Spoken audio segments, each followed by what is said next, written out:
My girlfriend loves Bruce Parry.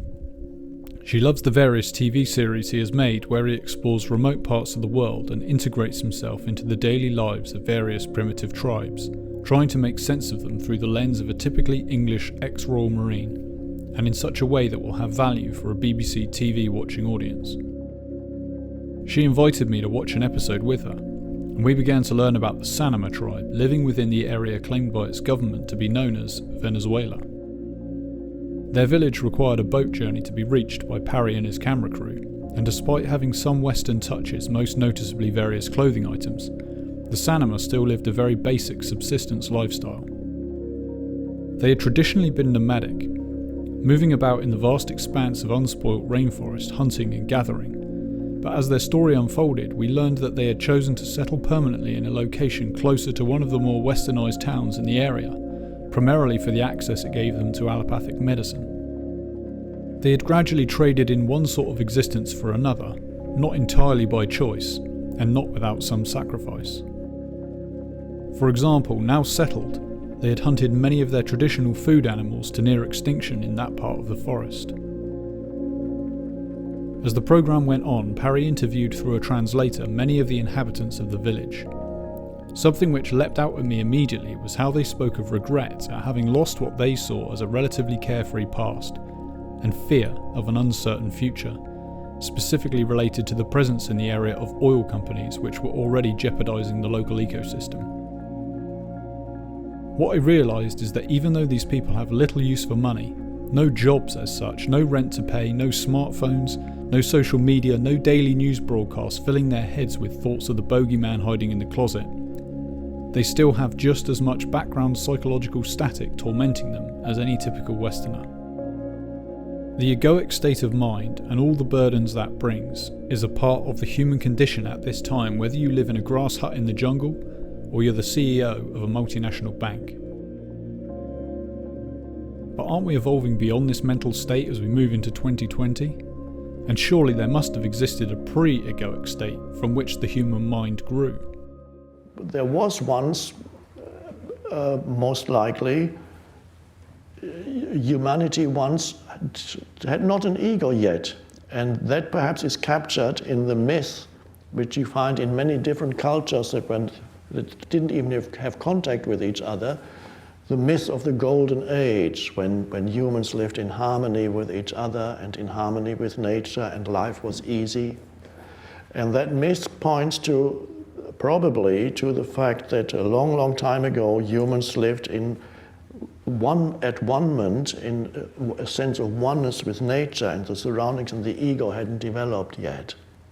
And that perhaps later survived, the memory of it survived as the myth of the golden age when life was easy, and then something happened. The fall, whatever you want to call it, it happened, and then the ugliness came in, and that of course was the beginning of human ability to think, which at first was a miraculous thing. Thinking suddenly happened. Some anthropologists are telling us that, and I believe they're right, when thinking first began to happen in humans were very surprised, and they thought that some god was talking to them in their head. And so language started to happen in people's heads. Who's talking? And they acted on it often. When a thought came, and then they did it. Kill this man. That's what the voice is telling me. It also made many things possible that would not have been possible without it.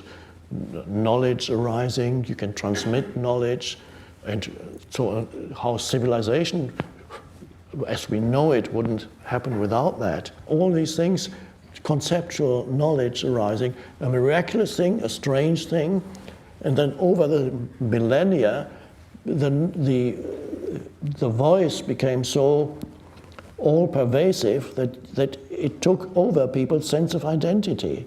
Whereas for a long time, probably after the arising of thinking, humans still had a sense of rootedness in being, the natural sense of rootedness in the depths of their being. And gradually over the millennia, they got drawn more and more into the thinking head mode.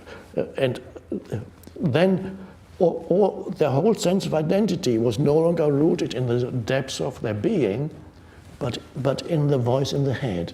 And now the next step in the evolution is a return to the pre-egoic state with the added dimension of consciously knowing your connectedness with the one.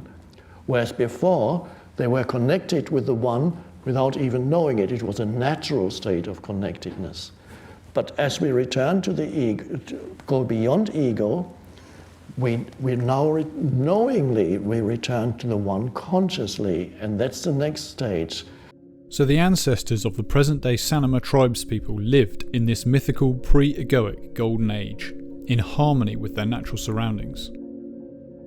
Theirs is a starkly contrasted example because far away from the rainforest, Western society has been evolving under the tight supervision of the egoic mind for thousands of years, since our own European ancestors abandoned living in balance with their environment in favour of exploring ever-expanding complexity and technology.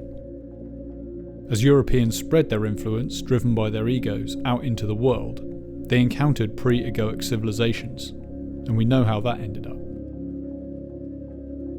As the Sanama people are just beginning to discover the bittersweet nature of a relationship with the modern world and all it brings, as acutely felt in the double-edged sword of medicine as in any other way. 1 billion or more Westerners with access to what we consider cutting-edge medical technology, typically invasive surgery and or topical treatments, are beginning finally to come to terms with the limitations of the legacy, whether for good or ill, created by the egoic state of mind. The psychological stress just beginning to weigh on the minds of the Sanama has already become endemic in the modern world. We have more experts, more graduates, more universities and medical centres than ever before. We pump more money into the health services than ever before, and yet we keep getting sicker. Why? Because the egoic mind simply wasn't created to handle all this responsibility.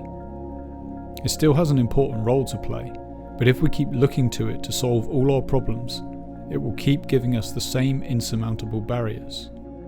The problems we now face collectively and individually cannot and will not ever be solved from that state of mind, because it is that state of mind which makes problems of these things in the first place.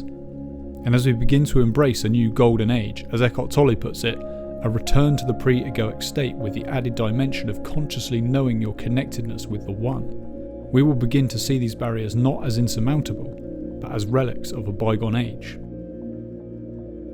People are impressed with the new iPhone, but where we're going, the idea of laboriously and destructively extracting metals from the ground and petrochemicals to make plastic, to physically engineer such a device, is comparable to how today's engineers regard the quill pen. And with human consciousness now undergoing a comparable upgrade, do you really think feeding, housing and healing ourselves, for example, and living in balance with Mother Earth, is going to remain such a head-scratcher for long?